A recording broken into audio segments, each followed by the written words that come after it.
وأقول في القرآن ما جاءت به آياته فهو الكريم المنزال. وأقول قال الله جل جلاله والمصطفى الهادي ولا أتأول. وجميع آيات الصفات أمرها حقا كما نقل الطراز الأول. وأرد عهدتها إلى نقالها وأصونها عن كل ما يتخيل. قبحا لمن نبذ القرآن وراءه وإذا استاد. بسم الله الرحمن الرحيم. بسم الله والصلاة والسلام على رسول الله بعد. وتمسك كل قائل بدليل جاء فيه ذكر ذلك العدد. وتمسك كل قائل بدليل جاء فيه ذكر ذلك العدد فأفاد العلم وليس بلازم أن يترد في غيره لاحتمال الاختصاص. فإذا ورد الخبر كذلك وانضاف إليه أن يستوي الأمر فيه في الكثرة المذكورة من ابتدائه إلى انتهائه، والمراد بالاستواء ألا تنقص الكثرة المذكورة في بعض المواضع لا ألا تزيد، لأن الزيادة هنا مطلوبة من باب أولى، وأن يكون مستند انتهائه الأمر المشاهد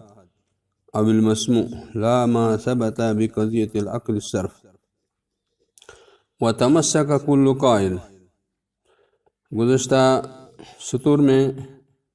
حافظ صاحب نے نقل کیا کہ بہت سارے لوگوں نے مختلف تعداد ذکر کی ہے، تو اب کہہ رہے ہیں کہ اس تعداد کے لیے ہر ایک آدمی نے اپنے اپنے اعتبار سے دلیل لی ہے.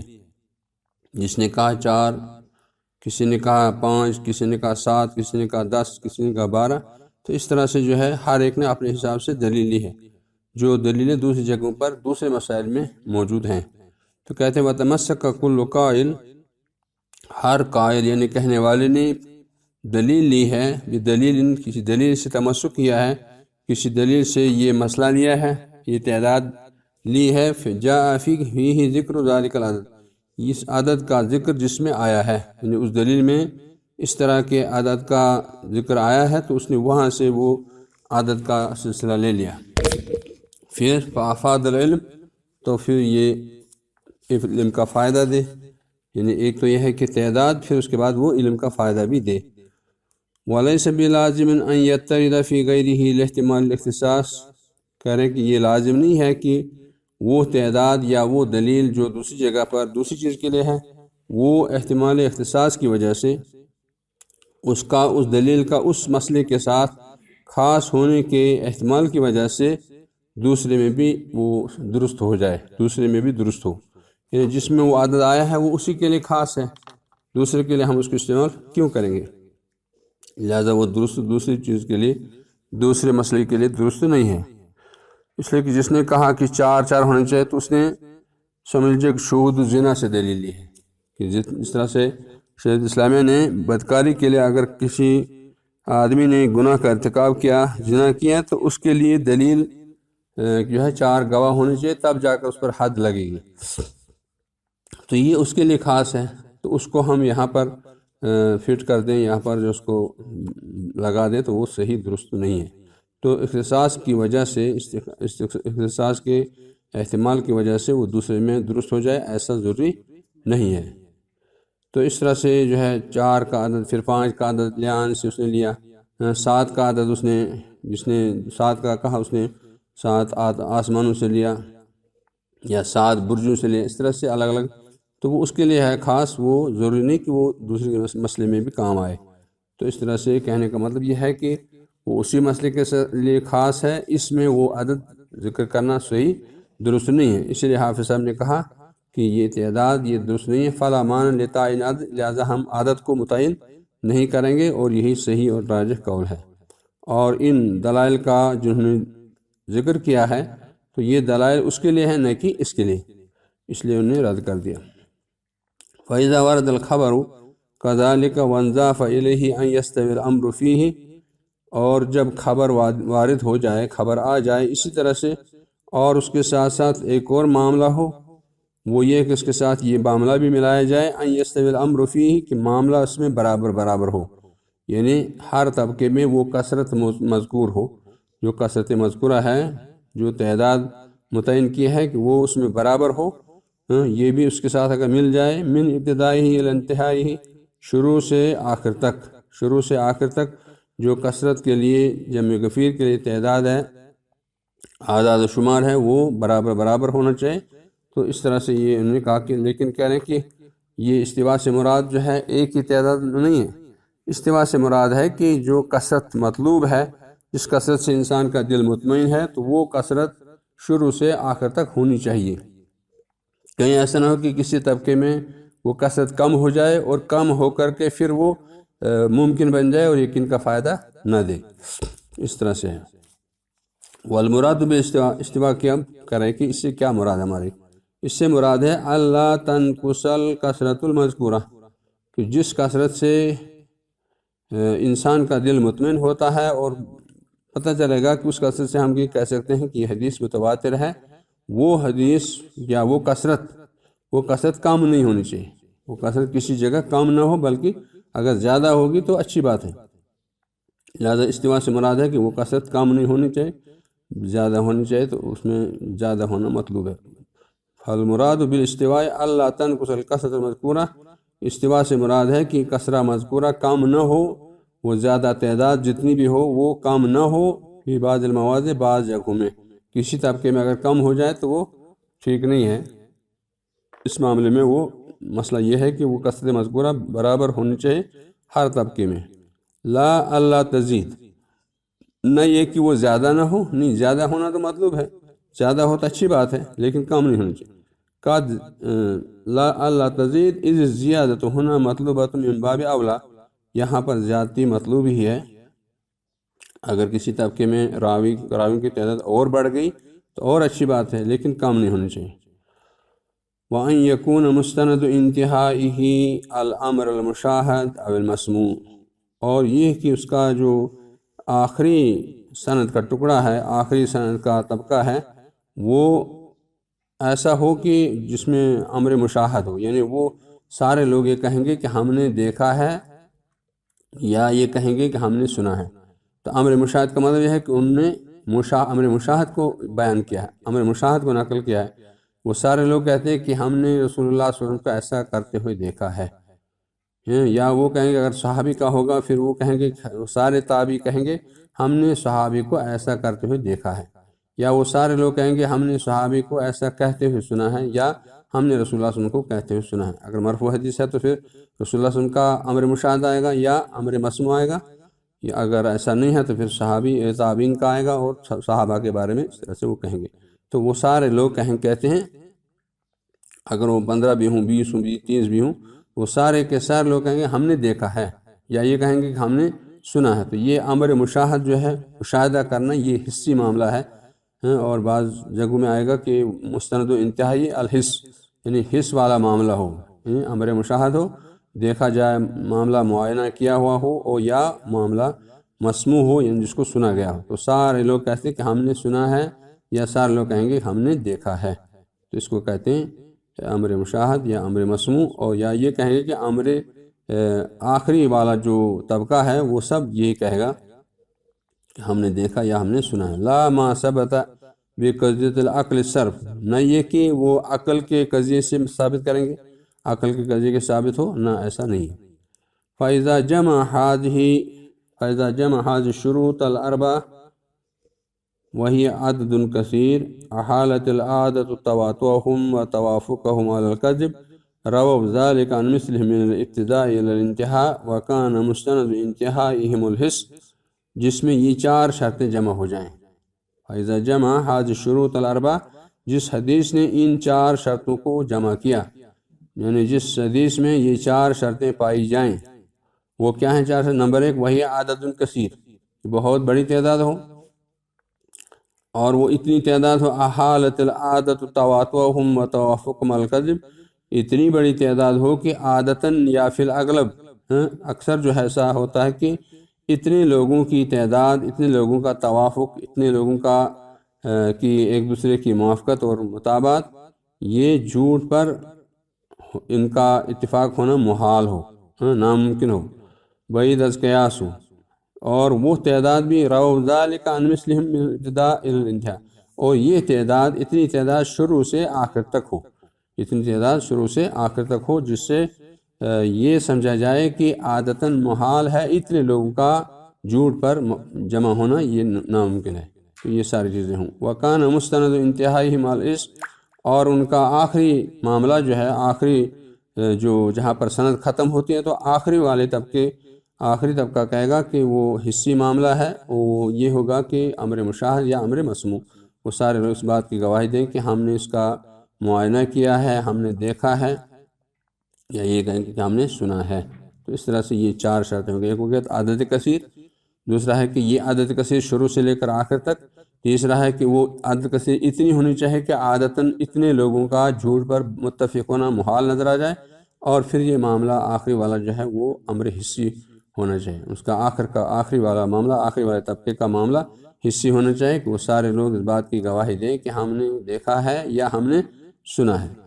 تو ظاہر سی بات ہے، جب اتنے سارے لوگ کہیں گے ہم نے سنا ہے، ہم نے دیکھا ہے، تو ہم کیسے ان کی بات کو جھٹلائیں گے یا کہیں گے کہ ہم نے، یہ سارے لوگ جھوٹ پر جمع ہو گئے؟ تو ایسا ناممکن ہے۔ تو یہ ساری چیزیں جب کسی حدیث میں پائی جاتی ہیں، جمع ہو جاتے ہیں، تو اس کو کہتے ہیں حدیث متواتر۔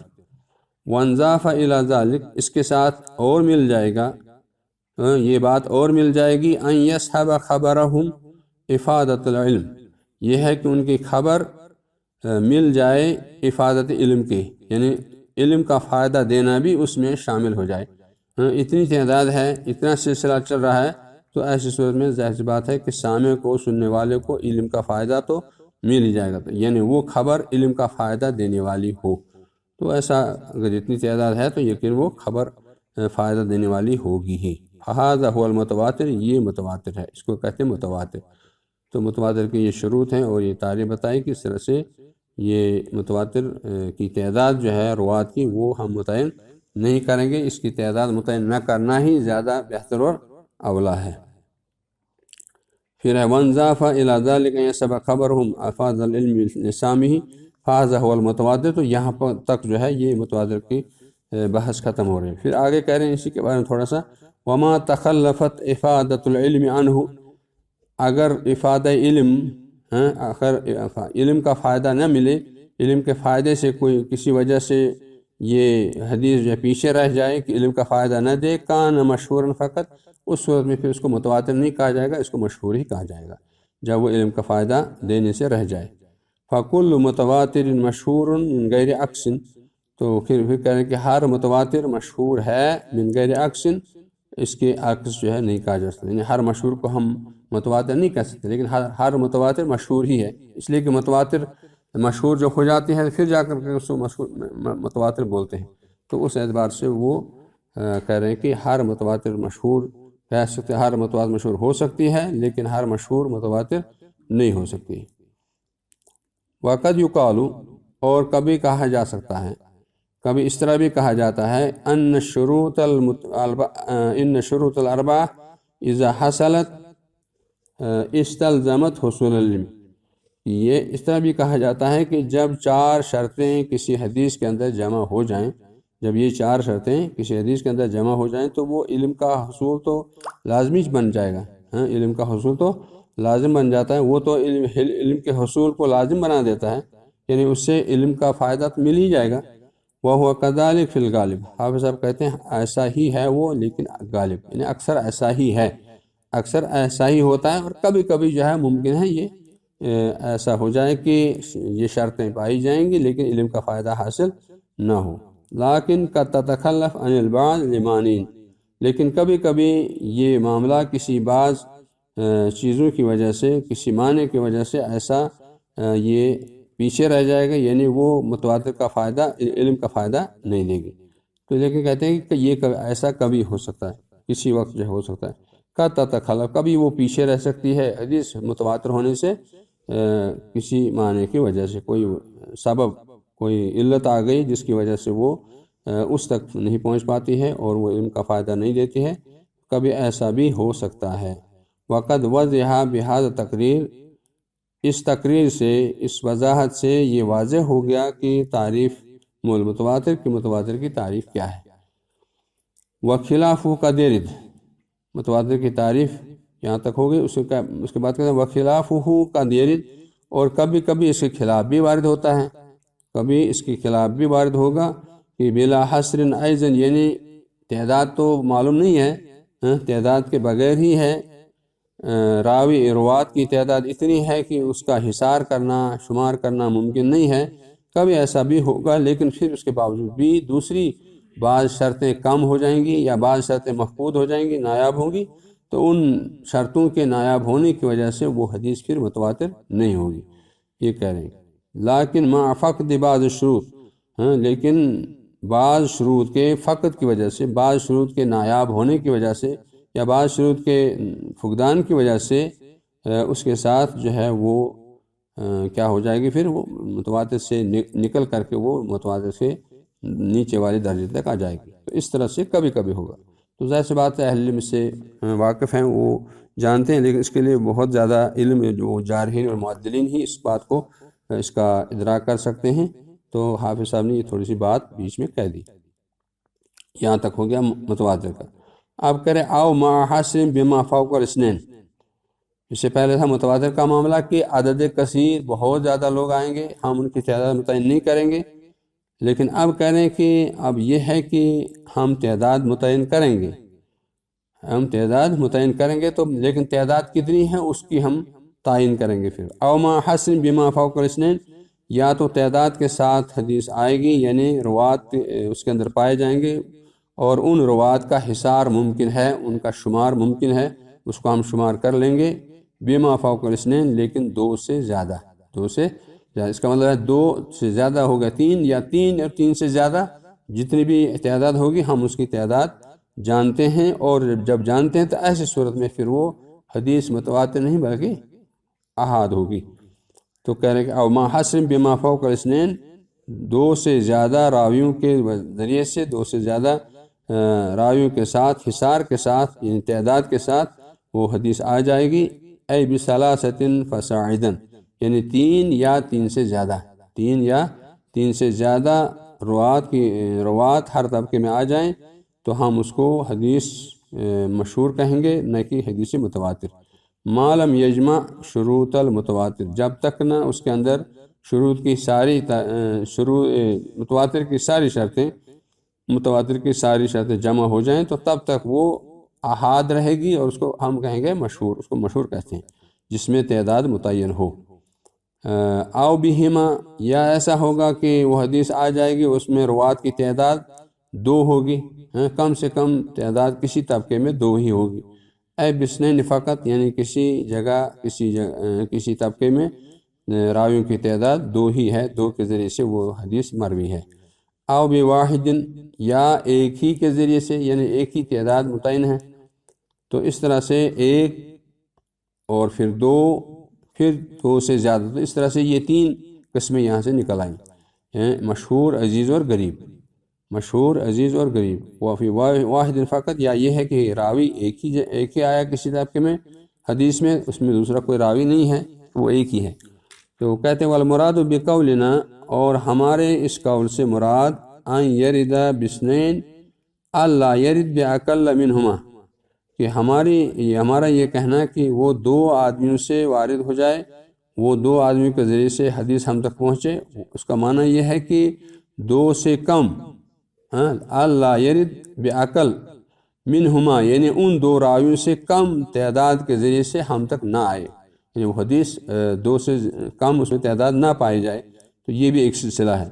فَإِنْ وَرَدَ بِأَكْثَرَ فِي بَعْضِ الْمَوَاضِعِ مِنَ السَّنَدِ، لیکن اگر وہ بعض جگہ دو سے کم، جیسے ہم نے کہا، تو اگر ہم نے کہا کہ دو سے کم، اس کا معنی یہ ہے کہ وہ دو سے زیادہ اگر ہو جائے کسی جگہ تو وہ مطلوب ہے۔ فَإِنْ وَرَدَ بِأَكْثَرَ، اگر وہ کسی جگہ دو سے زیادہ سے وارد ہو جائے، دو سے زیادہ راویوں کے ذریعے سے ہم تک خبر پہنچ جائے،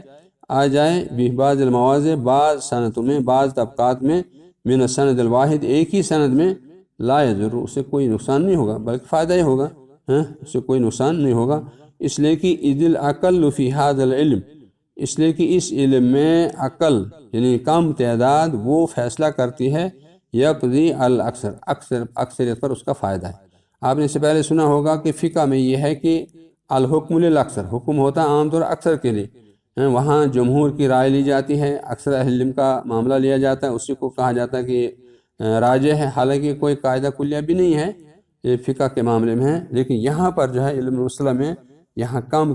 کا اعتبار کیا جاتا ہے، جہاں راوی کم سے کم ہو کسی طبقے میں تو اس کو اسی کے اعتبار سے نام دیا جائے گا، نہ کہ زیادہ کے اعتبار سے، اور اگر دوسری جگہ 2 سے زیادہ 5 10 15 ہو جائے اس سے کوئی فرق نہیں پڑتا، وہ مطلوب ہے۔ تو یہاں پر 2 سے کم نہیں ہونی چاہیے، 2 سے کم نہیں ہونا چاہیے، تو یہ بات بتا رہے ہیں۔ اس کا معنی یہ ہوگا کہ یہاں اب 3 قسمیں نکل آئیں، ایک ہے مشہور، ایک ہے عزیز اور ایک ہے غریب۔ مشہور کا معنی یہ ہے کہ اس میں کم از کم 3 راوی اور پھر آگے 3 سے زیادہ، اور اسی طرح سے پھر عزیز کا معنی یہ ہے کہ 2 سے کم راویوں سے وہ حدیث روایت نہ کی جائے، تو 2 جہاں پر ہوں گے تو ہم قلیل کو لے کر کے حکم لگائیں گے اکثریت پر، یعنی قلیل جو ہے یہاں پر فیصلہ حکم جو ہے، حکم کا اختیار، فیصلے کا اختیار یہاں کم کا ہوگا، اگر 2 ہے تو 2 کی وجہ سے پھر ہم اس کو کہیں گے حدیث عزیز، اس لیے کہ کم از کم 2 راوی آگے، 2 سے کم کہیں نہیں ہے، اس لیے ہم اس کو کہیں گے عزیز ہے، یہ 2 راویوں سے آئی ہوئی۔ اسی طرح سے اگر کسی جگہ ایک ہی راوی آ گیا ہے، دوسری جگہ 2 ہیں، تیسری جگہ 3 ہیں، 4 ہیں، تو یہاں پر فیصلہ یہ کیا جائے گا کہ سب سے کم راوی کتنا ہے، وہ ہے 1، اگر ایک ہی راوی ہے تو ایک راوی کی وجہ سے ہم اس کو کہیں گے یہ غریب ہے۔ تو یہاں پر جو ہے علم المصطلح میں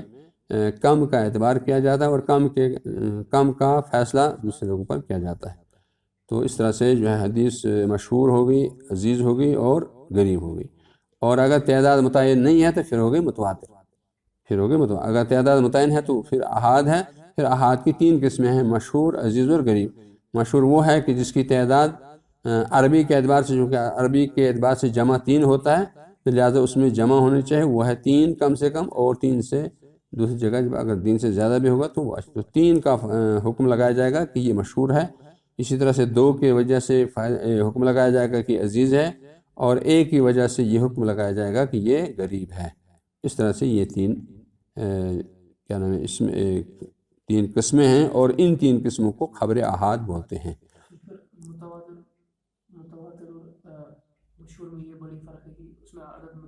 ہاں فرق یہ ہے کہ اگر ممکن ہے مشہور میں بہت تعداد ہوگی لیکن متعین ہے، تعداد کا حصار ہے، ہم تعداد متعین کر سکتے ہیں کہ اتنی تعداد، مثلا 8 ہیں، 10 ہیں، متعین ہیں، معلوم ہے، ہم نے اس کا جب تخریج کی حدیث کی تو وہاں پر ہمیں مل گئے آدمی کتنے، 8 مل گئے، 7 مل گئے، 6 مل گئے، یا 10 مل گئے، یا ممکن ہے 15 بھی مل گئے، لیکن تعداد متعین ہے۔ اور متواتر میں کیا ہے، متواتر میں کھلی چھوٹ ہے کہ نہیں، اس میں کثرت ہونی چاہیے، اس میں ہم تعداد کو متعین نہیں کریں گے، اس طرح سے۔ تو کہہ رہے ہیں فالاول متواتر، تو پہلا ہے متواتر، یعنی جس کی تعداد متعین نہیں ہے، وهو المفید للعلم الیقینی، اور وہ علم یقینی کا فائدہ دیتی ہے۔ جو حدیث متواتر ہوگی، بہت بڑی تعداد سے جمع غفیر کی روایت سے آ جائے گی، ایسی حدیث علم یقینی کا فائدہ دیتی ہے، ایسی حدیث علم یقینی کا فائدہ دینے والی ہے۔ المفید وهو المفید، وہ فائدہ دینے والی ہے، للعلم الیقینی، یقینی علم کا، علم یقینی کا وہ فائدہ دینے والی ہے، یعنی علم یقینی کا وہ فائدہ دیتی ہے۔ فاخرج النظریہ علی ما یاتی تقریرہ، اس وجہ سے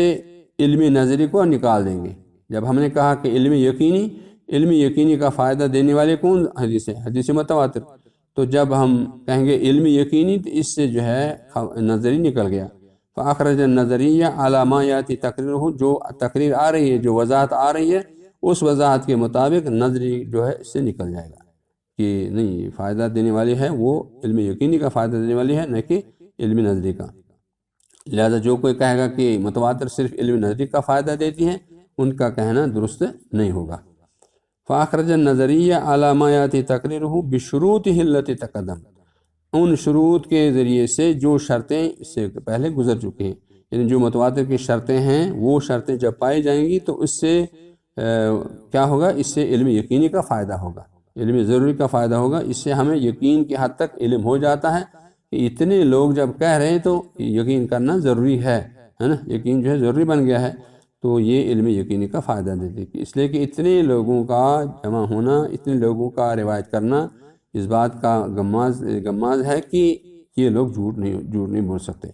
ہاں، اس طرح سے جو ہے ہم ان سارے لوگوں کے اتفاق و جھوٹ پر محمول کریں کہ جھوٹ ہو سکتا ہے، ایسا نہیں ہوگا، ایسا ہونا محال ہے۔ فاخرج نظریہ علاماتی تقریر شروط التي تقدمت، اس نے علم نظری کو نکال دیا اس وجہ سے کہ جو تقریر آ رہی ہے، جو تقریر آ رہی ہے اور جن شرطوں کا تذکرہ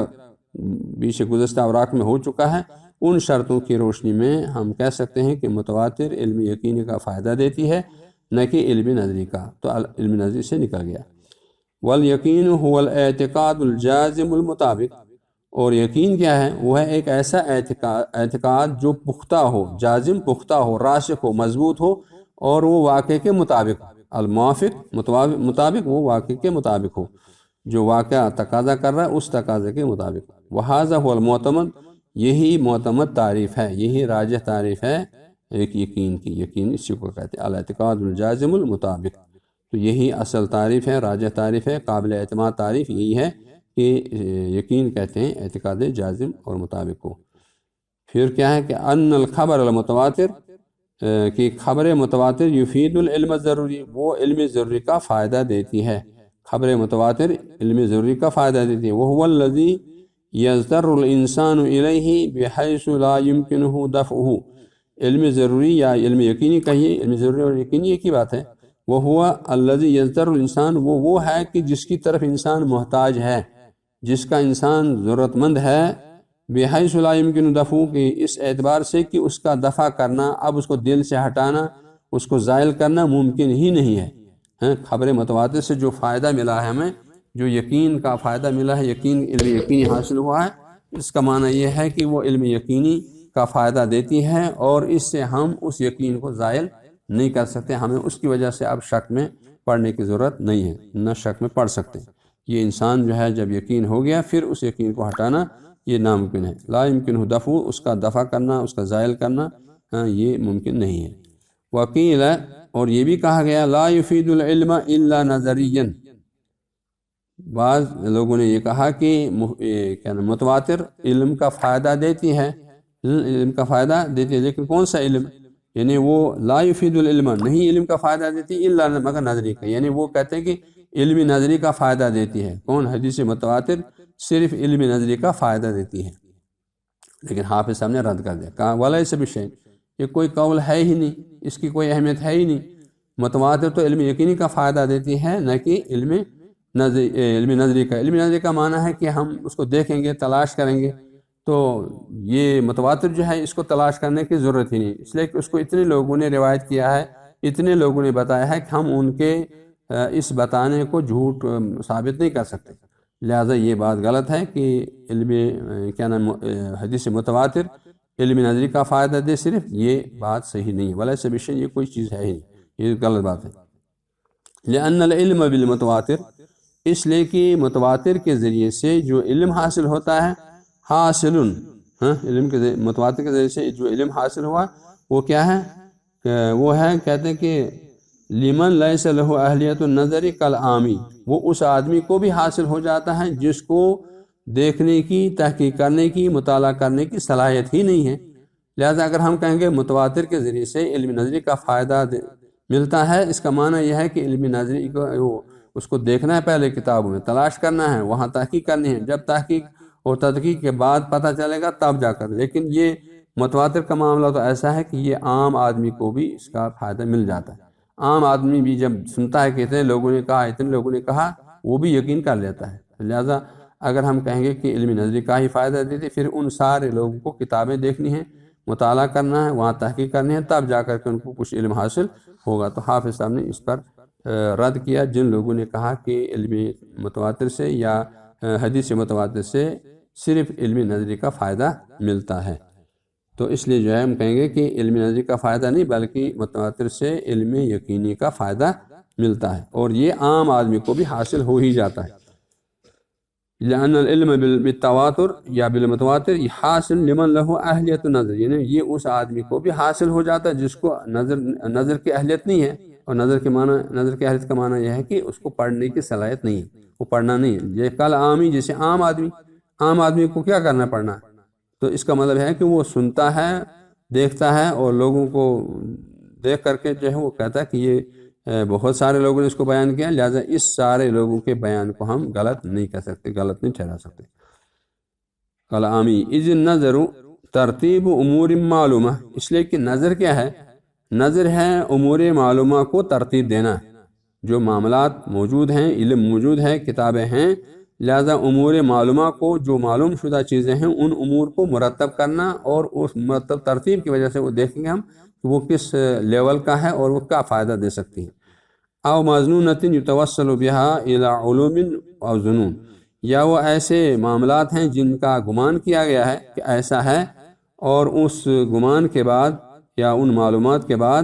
ان کے ذریعے سے یتوسل بها الی علوم، ان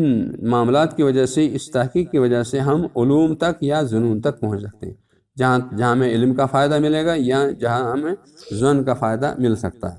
تو یہ تو کس کا کام ہے؟ یہ اہل علم کا کام ہے، نہیں کہ عام لوگوں کا کام ہے۔ اور عام لوگوں کو جب متواتر سے فائدہ مل گیا، اس کا معنی یہ ہے کہ متواتر علم نظری کا فائدہ نہیں دیتی، بلکہ علم یقینی، علم ضروری کا فائدہ دیتی ہے، اور وہ علم یقینی کا فائدہ ہی دیتی ہے۔ وَلَيْسَ فِي الْعَامِ، یہ اہلیت ذالک، اور یہ بات کہ ان معلومات کو حاصل کرنا، ان کو دیکھنا، ان کی تحقیق کرنا، ان کا مطالعہ کرنا، اس کے بعد جو ہے اس کی ترتیب متعین کرنا، یہ سب عام آدمی کے بس کی بات نہیں، یہ اہل علم کا کام ہے۔ اس لیے کہتے ہیں وَلَيْسَ فِي الْعَامِ ذَلِكَ، اہلیت ذالک، اس کی اہلیت، اس کی صلاحیت یہ عام آدمی میں نہیں پائی جاتی۔ جب عام آدمی میں نہیں پائی جاتی ہے اور ادھر فائدہ بھی مل گیا ہے، اس کا معنی ہے کہ متواتر سے عام آدمی کو بھی فائدہ ملتا ہے، اور علم نظری صرف اس آدمی کو فائدہ دے گا جو عالم ہوگا، جو تحقیق کرنے والا ہوگا۔ اس طرح سے چلیے چھوڑیے، بس کریں گے نا، اتنا کافی ہے۔